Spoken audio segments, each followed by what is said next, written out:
تو دیکھیں مسلم اور بخاری کا جہاں تک تعلق ہے نا،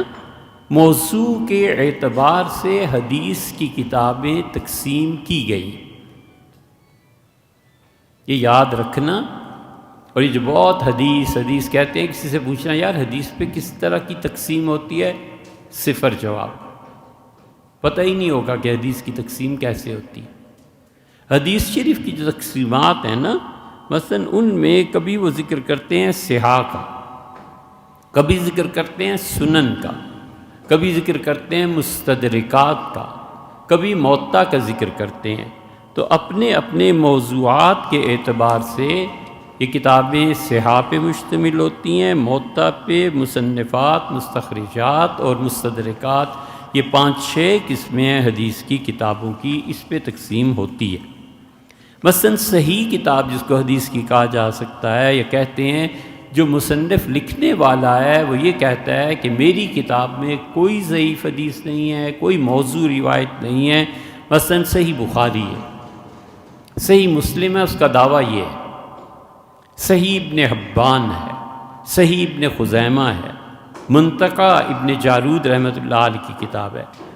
مقدسی نے الاحادیث المختارہ، یہ 6 کتابیں، اور اس کے علاوہ بھی کچھ ہیں جن کے مصنفین کا دعویٰ ہے، جن کا یہ دعویٰ ہے ان کی کتابوں کو ہمیشہ صحیح کے نام سے لکھا اور پڑھا جاتا ہے۔ آپ نے فرمایا باقی 4 کتابیں، سنن نبی داؤد، ترمذی، ابن ماجہ اور نسائی، یہ 4 کتابوں میں جو سنن کہتے ہیں نا، سنن اور بھی ہیں، اس میں مطلب یہ ہوتا ہے کہ میں نے صحیح حدیث بھی جمع کر دی ہیں، کچھ اس سے کم درجے کی بھی، کچھ ضعیف بھی، یہ سارا ملا جلا مجموعہ ہے، لیکن سب سے زیادہ صحیح حدیث اگر کہیں پائی جاتی ہیں دیگر ضعیف روایات کے ساتھ ساتھ، وہ ہماری ہی کتاب، وہ جو کتاب ہے وہ مثلاً یہ سنن نبی داؤد ہے، ابن ماجہ ہے، ترمذی ہے، امام نسائی رحمۃ اللہ علیہ کی 2 کتابیں ہیں، سنن صغریٰ اور کبریٰ، دارمی سنن ہے، دارقطنی نے اپنی سنن لکھی ہے، امام بہقی رحمۃ اللہ علیہ نے لکھی ہے سنن کبریٰ، جس کے کبھی کبھی حوالے آتے ہیں، سعید بن منصور رحمۃ اللہ علیہ نے اپنی سنن لکھی ہے۔ یہ سب سنن ہے، اس کا مطلب ہے غور سے پڑھنا، کہیں ضعیف حدیث بھی آ جائے گی تو کہیں صحیح بھی آ جائے گی، اتنی جلدی حکم لگانا مناسب نہیں۔ پھر ان میں سے 6 میں سے 4 ہمارے درس نظامی میں رکھ لی گئیں۔ ابن ماجہ رحمۃ اللہ علیہ نے جو کتاب لکھی ہے، اس میں 30 کے قریب احادیث پر اعتراض ہوئے ہیں، اس سے بعض بزرگوں نے کہا کہ یہ جو دوسری کتاب ہے مجموع الزوائد، اسے رکھا جائے، اور پھر کچھ نے کہا کہ موطا امام مالک کو رکھا جائے۔ یہ ترجیح تھی شاہ ولی اللہ صاحب رحمۃ اللہ علیہ کی، اور یہ غامدی صاحب اور وہ ایک اور بزرگ ہیں جو اسلامی ادارتی کونسل کے چیئرمین بھی رہے، خالد صاحب وغیرہ وغیرہ، موطا امام مالک، امام امین احسن اصلاحی صاحب نے ان حضرات کو اس کی تعلیم دی تھی، موطا ہمارے مدارس میں بھی پڑھائی جاتی ہے۔ مفتی شفیع صاحب رحمۃ اللہ نے موطا مالک پہ حاشیہ بھی لکھا ہے۔ ابن اسیر نے اپنی کتابوں میں کہا ہے کہ جامع الاصول کو لکھا جائے۔ یہ سب چیزیں ایسے ہی ہیں، اور شہاب الدین بوصیری نے ابن ماجہ رحمہ اللہ کے برعکس، یعنی اس پہ زوائد لکھے ہیں، وہ بھی ہیں۔ اسی طرح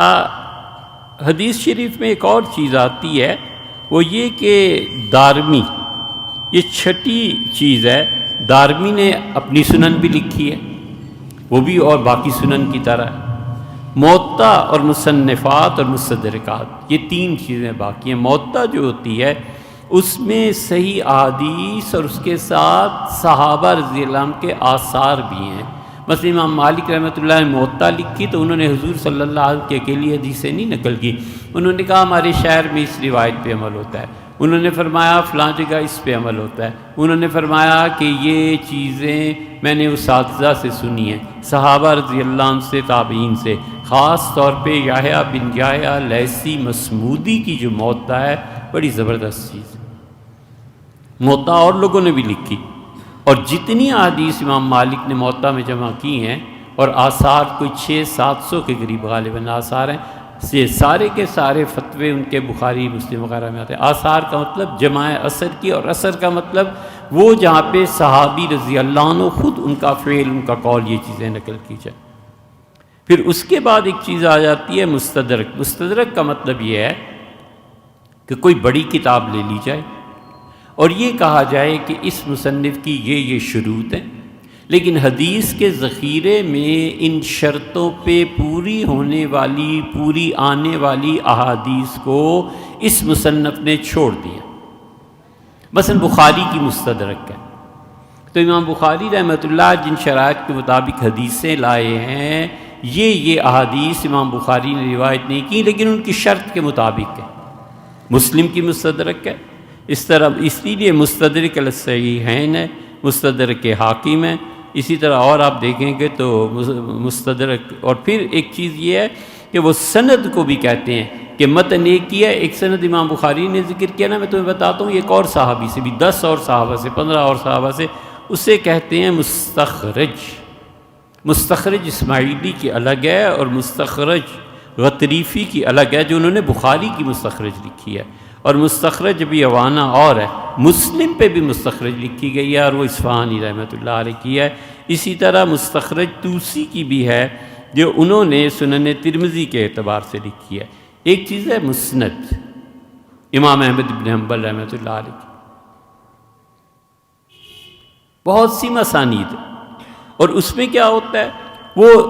حضرت بکر رضی اللہ عنہ، اس صحابی کی کتنی حدیثیں ہیں، عمر رضی اللہ عنہ کی کتنی ہیں، ابو ہریرہ رضی اللہ عنہ کتنی، صحابہ رضی اللہ عنہ کے نام کے ساتھ وہ احادیث کی اپنی ترتیب بناتے ہیں، اسے کہتے ہیں مسند. ایک چیز ہے یہ جو مسند ہے بہت مشہور، مسند بقی بن مخلد ہے، مسند حمیدی ہے، امام بخاری رحمۃ اللہ علیہ کے استاد ہیں، مسند ابی یعلا ہے، مسند بزار ہے، طیالسی ہے، قضائی کے مسند، کیا کہنے ان کتابوں کے، ایک سے ایک کھری حدیث یہ لوگ لاتے ہیں. ایک کتاب ہے معجم. معجم کا مطلب یہ ہے کہ وہ اس میں حروف سے شروع کرتے ہیں، الف کی حدیثیں الگ ہیں، بے کی الگ ہیں، تا کی الگ ہیں، سا کی الگ ہیں. یہ معجم جیسے طبرانی ہے، معجم طبرانی اور یہ چیزیں ہیں، یہ ساری احادیث کی مختلف تقسیمات ہیں جنہیں ہمارے اساتذہ پڑھایا کرتے ہیں حدیث کو باقاعدہ پڑھانے سے پہلے کہ مستخرج کا نام لیں تو بچے کو پتہ ہونا چاہیے کہ اس کا کیا مطلب ہے، صحاح کا نام لیں تو پتہ ہونا چاہیے کہ صحیحین کتنی ہیں، صحیحین کی مستدرک کا نام لیں تو بچے کو پتہ ہونا چاہیے کہ مستدرک حاکم نے لکھی ہے اور حاکم کی مستدرک بخاری اور مسلم کی شرائط کے مطابق ہونی چاہیے، اگرچہ ہے نہیں. اتنا علم آئے نا پھر حدیث پہ آدمی بحث کرتا.